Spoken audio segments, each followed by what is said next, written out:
Njengaloku ukutshala ngendlela kaNkulunkulu kuya ngokwanda kuphumelela ezizweni zonke. Inkuthazo yethu kuwena yilena: ungakhohlwa ukuthi abampofu yibona abantu esiphokophelele ukubasiza. Banendawo ebalulekile kakhulu enhliziyweni kaNkulunkulu futhi kumele siqiniseke ukuthi sihlala sibabhekile ukubasiza ngezinhliziyo eziphelele. Umbhalo oyisisekelo sokulima ngokwendlela kaNkulunkulu Isaiah 58:1-12.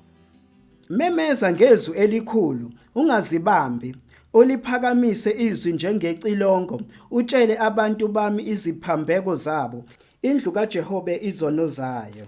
Nokho bangifuna izinsuku zonke, bathanda ukwazi izindlela zami, njengesizwe esenza ukulunga, singashiya ukwahlulela kukaNkulunkulu waso. Babuza kimi izahlulelo zokulunga, bathanda ukusondela kuNkulunkulu. Uthi, sizileleni ukudla, ungaboni na? Sizihlupheleni izinhliziyo zethu, ungakwazi na? Bhekani ngosuku lokuzila kwenu, niyaqhuba umsebenzi, nicindezele zonke izisebenzi zenu.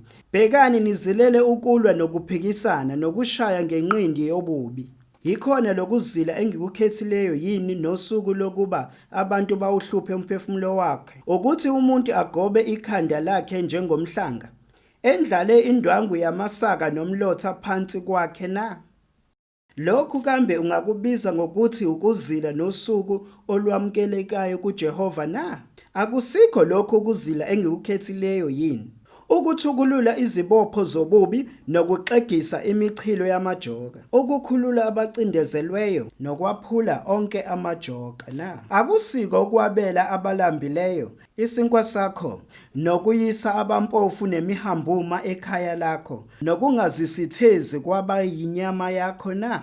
Khona ukukhanya kwakho kuya kunqamuka njengokusa, nokuphuluka kwakho kuya kuvela masinyane. Ukulunga kwakho kuhambe phambi kwakho, inkazimulo kaJehova ibe semuva kwakho. Khona wena uyakubiza kusabele uJehova, uyakukhala bese ethi, bheka ngilapha. Uma ususa phakathi kwakho ijoka, nokukhomba ngomunwe, nokukhuluma kabi, umnike olambileyo isinkwa sakho, usuthise othotshisiweyo.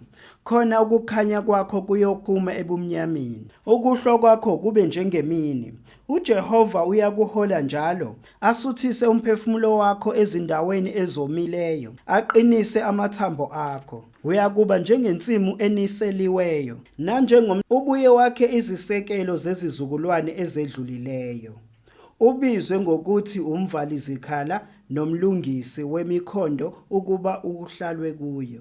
Ubizwe ngokuthi umvalizikhala nomlungisi wemikhondo ukuba kuhlalwe khona. U-Isaiah 58 uqala ngokusola abantwana bakaNkulunkulu. Ayihlosile ekwenzeni ngokungekhona okukaNkulunkulu, kodwa esontweni uqobo lwalo, labo ababizwa ngegama lakhe. uNkulunkulu uveza ukuzenzisa kokumfuna nsuku zonke, benza okulungile, bengayifulathele imiyalelo yakhe, becela izinqumo, bethokoza ngokuba kuye, bezehlisa, sizile. Kodwa ukwenza lokhu ngomona, singazazisi izinto ezisemqoka kuNkulunkulu, akusho lutho kwabanye. uNkulunkulu ubona zonke izenzo zethu, izinhloso zethu nemicabango. Ngesikhathi ebona ukuzazisa nokuzigqaja, uyasibekezelela, avale izindlebe zakhe, asuse udumo lwakhe. uJesu wabonakalisa ukuhamba ngokungazigqaji nokuzihlisa ngesikhathi ethatha isimo somuntu, ngokuvuswa njengendodana ngubaba wasemhlabeni nokusebenza njengombazi. Ngenkathi eqala intshumayelo yakhe, waqhubeka nokuzehlisa, eshumayela kwabampofu, abakhathazekile, abagulayo, abacindezelwe, nabanamadimoni. Ekuqhubekeni kwakhe wathi kubafundi bakhe, ngilandeleni, ebafundisa ngesibonelo lokho ebekufanele bakwenze. Zonke izindaba zokuxhumana kwakhe nabacebile noma abadumile abebeza kuye, ngesikhathi ezinikela ngakho konke ngenxa yabampofu. Wayengumuntu ngokuphelele futhi enguNkulunkulu ngokugcwele, kodwa akukho konke akasebenzisanga amandla akhe ayenawo ukufeza izinhloso zakhe. Kodwa kunaloko wenza ukuzila kweqiniso ekukhululeni, ekususeni nasekuphuleni ijoka phezu kwezimpilo zabantu. NgokukaLuke 4:18 uJesu wathi, "Umoya weNkosi uphezu kwami, ngokuba ingigcobile ukuba ngishumayele ivangeli kwabampofu. Ingithumile ukumemezela ukukhululwa kwabathunjiweyo, nokubona kwezimpumputhe, nokuhlenga abacindezelwe, nokumemezela unyaka omuhle weNkosi." Izifiso zikaNkulunkulu kithi ukusiza abampofu ngezinhliziyo zethu zonke ngokungenamona njengoba uJesu enza. Uma sisiza abampofu asiyikuthola lutho ngoba abanalutho abangasikhokhela ngakho. Okungaba isibusiso ngalezi zenzo uma uNkulunkulu ebheka izinhliziyo zethu ethola ukuthembeka. uNkulunkulu uthembisa okumangalisayo kulabo abasiza ngokweqiniso. Kubukeka kunempikiswano ukuthi sikhipha izipho ukwenza into engabe yenziwe yithina uqobo lwethu ngokungabi namona. Ekubeni uNkulunkulu ukhetha ukusisiza ngokuphindaphindekile uma senza ngokungenamona. Bheka esontweni namuhla uzothola labo abagulayo, abantekenteke, abacindezelekile, abazabalazela ukulunga, okunzima ukulalela uNkulunkulu, abatshelwe amampunge, abanganelisekile nabangenalutho. Isiphi isixazululo esikhona kulabantu baNkulunkulu? Kulula, gcwalisa igunya njengoba licacisiwe ku-Isaya 58. Uma sisiza abampofu ngokulalela izwi likaNkulunkulu, sikhipha izingqondo zethu ekuzaziseni, sigxile ekunikezeni uthando olungahluleki likaNkulunkulu, umusa nobubele, siqale ukungazenzeli thina. Ngokwenza okuthile okungasizuzisi thina ngokwethu, uNkulunkulu uyakubona ukuzinikela kwethu, ukugcwalisa umthetho wakhe wothando omunye nomunye njengoba nasekuqaleni wasithanda. Ubona ukuthize kwakhe okungenabala kwemvelo emsulwa uma sihamba njengayo bese ehlisa isibusiso. U-Isaya 58 uphathelene nejoka izikhathi eziningi. Ngabe liyini ijoka? Ijoka eliphathekayo ugodo olusindayo olusetshenziswa ukuhlanganisa izilwane ezilimayo, ikakhulukazi izinkabi. Lisebenza njengegeja noma izinqola ezixhunywe kuleli joka elidonswa izilwane. Leli joka lingumthwalo ukukulimela. Liyasinda, alimnandi futhi liyakulawula. Okufanayo, yiqiniso lokubampofu. Ubumpofu buyadumaza, buyacindezela, budala ukuhlupheka okuningi okungelula ukuphuma kukona. Siliqaqa kanjani ukususa futhi ukuqaqa ijoka lobubha ukuze ababoshiwe bahambe ngokukhululeka? uNkulunkulu usithumile ngokuka-Isaya 58 yehlukanisa isinkwa sakho nabalambileyo, ngenisa abangenamakhaya, yembathisa abahambaze, ungabalekisi amehlo akho ekusweleni kwabanye. Yeka ukhomba abanye ngomunwe, yeka ukhuluma ububi, zinekele ukusiza abalambileyo, yanelisa ukudinga kwabadingayo. Qaphela, e-Afrika oyedwa kwabathathu ongondlekile kahle. Noma singanqwabelana ndawonye yonke imithombo yethu kanye angeke saba nokwanele ukukhulula abampofu njengabakushiwo emthethweni. Uma siqeqesha siphinde sandise ukulima ngendlela kaNkulunkulu, kuhlomisa abampofu ukuthi bathathe lokho abakunikwe khona ngokwabo, ngezimpilo zabo nenhlabathi abatshala kuyo. Angeke sabapha bonke izidingo zabo, kodwa singabahlomisa ngolwazi lokuzisiza. Lokhu bahlomisa kuletha inkululeko okungesipho noma umnikelo ongaba khona njengoba kuhlomisa abampofu ingunaphakade. Isifiso sikaNkulunkulu ukubona abacindezelekile behamba ngokukhululeka. Wathumela uJesu ukuzonika impilo ecichimayo. uJesu wasigcwalisa isifiso sikayise sokuxegisa amaketango obulwane, ukususa nokuqaqa onke amajoka ezimpilweni zethu. Konke kuqala ngoJesu. uMateyu 11:28 uchaza ukuthi kwenzekani uma siza kuye, siphinde futhi sithole ijoka, kodwa alifani nelokona. Ijoka lakhe lilula. Usewalithwala, wathwala isono sethu ukuze sihambe enkululekweni yokunqoba kwakhe. Ukuze sithwale ijoka lika Jesu, kufanele siqale sisuse ijoka lesono nokufa. Lokhu sikwenza ngokukholwa, ngokuvuma nangokuphenduka. Emva kwalokho, ngokukholwa sikhethe uJesu njengenkosi nomsindisi wethu. Ngalesi sipho esihle sokuphenduka, sinelungelo lokubizwa ngabantwana bakaNkulunkulu namagama ethu abhalwe encwadini yokuphila okuphakade. Yeka inhlanhla. uJesu yinsika esikhundleni sethempeli lezimpilo zethu. Uma lelitshe lisendaweni ekahle, singakwazi ukwakha izimpilo zethu zibe ithempeli elifanele igama lakhe. Nawo wonke amakhona ezimpilo zethu akhelwe kuye. Konke ukwandiswa kokutshala ngendlela kaNkulunkulu kufanele kube khona uJesu phakathi. Ithemba lethu kube uyena ohamba phambili. Kufanele siqale ekuqaleni, uJesu unamandla nethemba lethu. Uma singakheli kuye, sisebenzela ize, angeke saphika, kodwa kufanele simazise kuzo zonke izindlela zethu, ngamazwi nangezenzo. Kungakho sikubiza ngokutshala ngendlela kaNkulunkulu. Kukho konke, kuyintshumayelo engadumazi yombuso kaNkulunkulu endimeni yezokulima. Indlela yokwenza noma yokudlisela ukuphatha okungadingi lutho lokwakhela kulo, okungahle kususe ijoka, kodwa kungamazwi kaNkulunkulu kanye nogcobo lakhe oluqaqa ijoka kukhululwe iziboshwa. Ngiyakunxusa ukuthi uzifunde lezi zikhiye zeBhayibheli ukuze zingene enhliziyweni yakho, ziphile futhi uzifunde ngokuzimisela. Ngaphandle kokushintsha kwenhliziyo ngoJesu, kuvela ukuvuseleleka kwengqondo ngendlela ekahle okuholela ekukhululekeni kwenhlabathi. Noma ngathiwa umholi, uhleli kwezabakhethiweyo ngaphambili, noma ugudla ibhentshi ngasemuva esontweni, kufanele siphile njengoKristu ekujilweni kwezinhliziyo zethu ngokwazisa abampofu. Kuqala ngawe.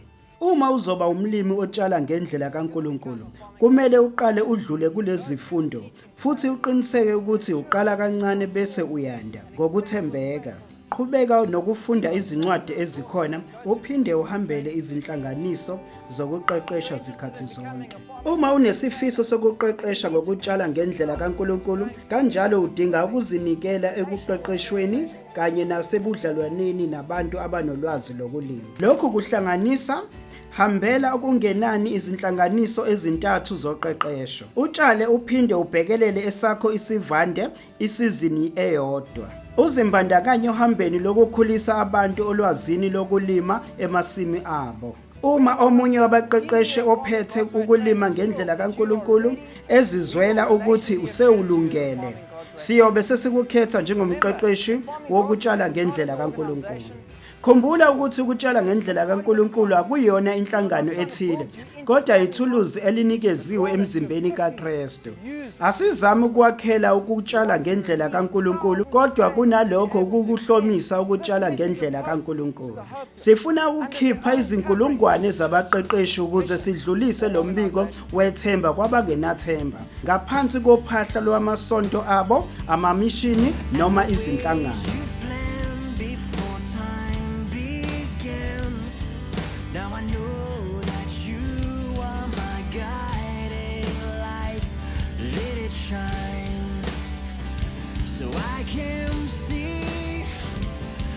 I can see your glory fill this land with a hope and peace not made by men. Oh, you poured out your love and mercy. Uma ngabe ungena emphakathini, qiniseka ukuthi uyamfuna uNkulunkulu, kanjalo ubuze yena ukuthi ungawudlulisa kuphi lo mlayezo wethemba. Kubiza ukuzibophezela kanye nogqozi olukhulu ukulandela uhlelo lezigaba ezintathu zokuthambisa, ukususa kanye nokuphula ijoka. Eqenjini lami sinomthetho wokwenza iminyaka 5 noma 6 yokuphindaphinda uqeqesho emphakathini empofu.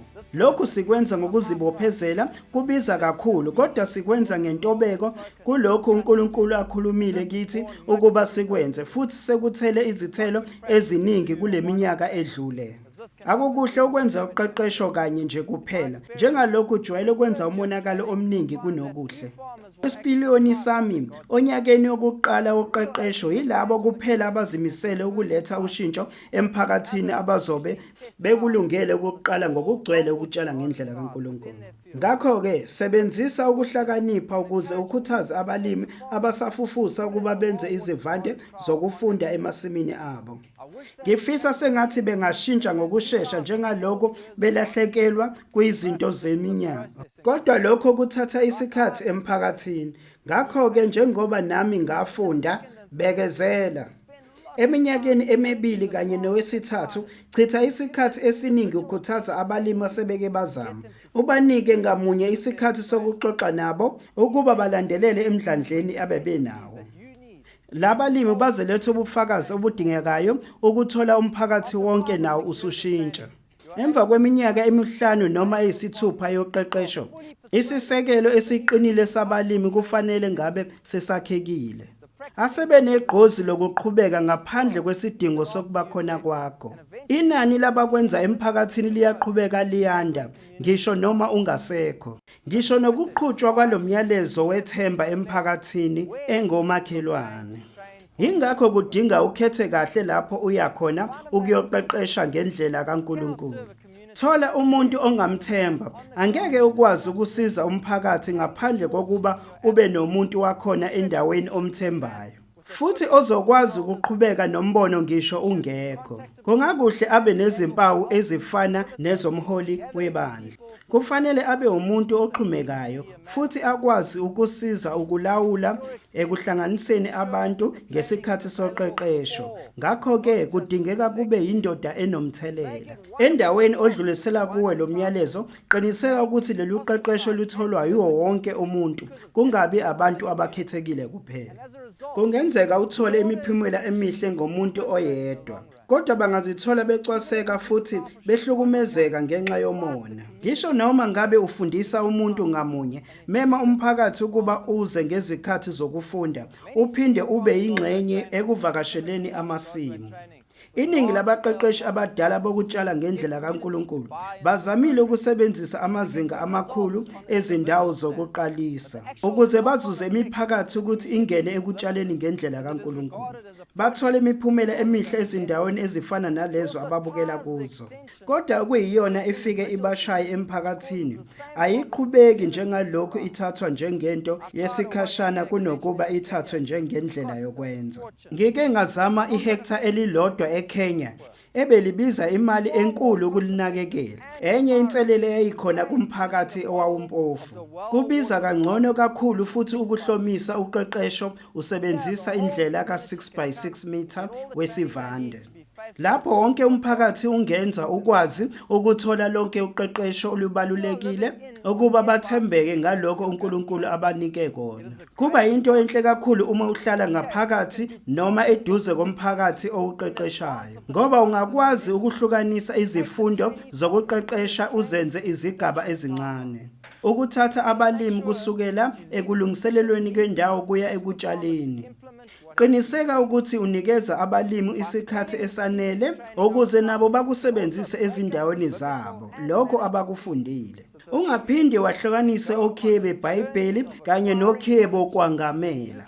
Ukuze umphakathi uhambe lokufuna ulwazi lweqiniso olujulile ngendlela ezimfushane, kunokuthi wenze yonke into kanye. Ezindaweni zokuqeqeshela siqaphela abaqeqeshi ukusiza emphakathini kathathu ngonyaka. Ngempumelelo bayophindaphinda kathathu eminyakeni eyisithupha noma baphindaphinde uqeqesho ka-18. Ngaphandle kokuthi ungangena emphakathini ngaphezu kokukodwa ngesifundo, zama ukuthi ungabaniki ulwazi oluningi ngesikhathi esisodwa okungadala ingcindezi. Isibonelo, uma uqeqesha umphakathi kanye ngesizini, angeke ufundise bonke okhiye beBhayibheli abayisithupha ngosuku olulodwa. Kodwa kunalokho ababili ngesikhathi ukuze ubanike labo okhiye ngokugcwele eminyakeni eminingi. Isikhathi sokuqeqesha sibaluleke kakhulu ekuqaliseni kahle kokutshala ngendlela kaNkulunkulu. Ekuqaleni kakhulu kwesizini lapho abantu ngeke besakhumbula into oyifundisile uma kufika isikhathi sokumba amaholo. Ukubafundisa sekuhambe isikhathi ngalokho ngeke ubanike isikhathi esanele sokubahola balungiselele amasimu abo ngesikhathi. Mhlambe bayobe sebeze bahala, bashisa, balima amasimu abo. Esifundeni esitshala ngoNovember, hlela isikhathi phakathi kuka-Agasti nasekuqaleni kwa-October ube noSeptember okuyisikhathi sokuyilungiselela. Esifundeni esitshala ngoMarch, ukuqeqesha ngoDisemba kuya kuFebruary kungaba kuhle kakhulu. Ube noJanuary isikhathi sokulungiselela. Kungimangalisile ukuthi kusiza kangakanani ukuhlanganisa abalimi ezinhlanganweni ezincane. Kuthatha uhla labalimi abaqeqeshiwe ukuthi bahlangane ngabahlanu. Lamaqembu anamandla kakhulu futhi akufanele abukelwe phansi ngokukhulisana kontanga kwabanye ontanga kanye nokuncintisana. Iqembu ngalinye liba nomuntu olimele ozojika abikele omele ukutshala ngendlela kaNkulunkulu emphakathini. Uma uqeqesho luzohlelwa ngumqeqeshi omele umphakathi, uthatha umyalezo awunyusele kubaholi bamaqembu. Bese bona bexoxisana namalunga abo. Bayahlangana ndawonye ukuba bathandaze masonto onke, bajikeleze phakathi kwamasimu amalunga abo, baphinde banakekelane ngokukhulisana ekumisabeni uNkulunkulu nasekutshaleni ngendlela kaNkulunkulu. Ama-NGO nezinhlangano zabakholwayo zinikela ngezimbewu kanye nezikhuthazo. Angikukhuthazi lokhu ukuthi kwenzeke. Ngaphandle uma umlimi ezizwele kusuka enhlizweni yakhe, angoba ngeke baqhubeke benze ngendlela kaNkulunkulu. Lokhu kubeka ijoka emphakathini, baqhubeke nokuthi bancike kuthina. uNkulunkulu usinike konke esikudingayo ukuze siphumelele. Singanakekela abampofu ngokuthi bathembeke okuncinyane, ukuze kuthi uma sebenokuningi bakwazi ukuphatha inzuzo ngendlela. Nakuba ukuhlolwa kwamansimu kungagunyaziwe, kubalekile ekuqondiseni ubunikazi nokunikeza amathuba akhombisa izindawo lapho khona ukuba ntekenteke nezidingo zoqeqesho olukhulu. Ukuhlolwa njengendlela yokuqondisa akushayi phansi, njengalokho kuletha imiphumela esemqoka ekulimeni ngendlela kaNkulunkulu. Kuveza iqiniso ngamazinga alaphaya phansi. Kungumqondo omuhle ukuhlola abalimi emasimini abo ngokuphela konyaka. Isikhathi sokuqala ukuhlola kungemuva kokunciphisa, uphinde nangesikhathi sokuvuna. Hlola abalimi abafanayo ngesikhathi sokuqeqesha kwabo kuze kuphele iminyaka emihlanu noma eyisithupha. Incwajana eqekwethe isibonelo sefomu lokuhlola nokulandelela ukhethe abalimi iminyakeni emihlanu yoqeqesho. Uma abalimi bengaqhelelene kakhulu, siqoka abali-10 abamele umphakathi, kumbandakanya abefundisi, abalimi asebemnkantshubovu, nabaphakathi nendawo, abadala, abafelokazi kanye nezintandane.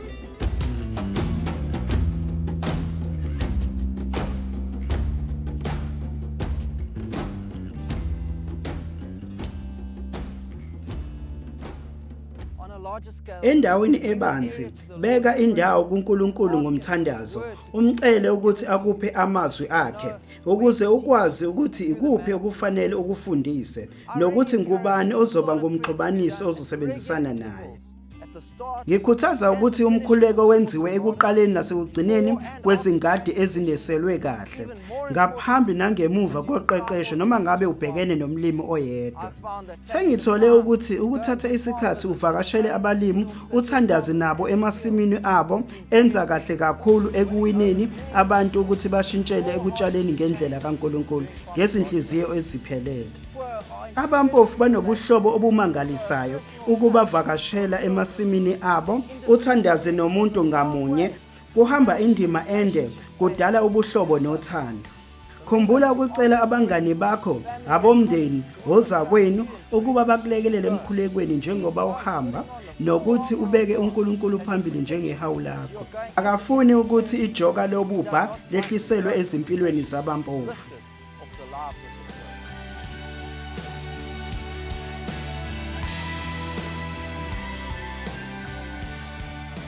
Ngokufingqiwe, sithatha lo myalezo okhuthazelwa ngokuthobela izwi likaNkulunkulu.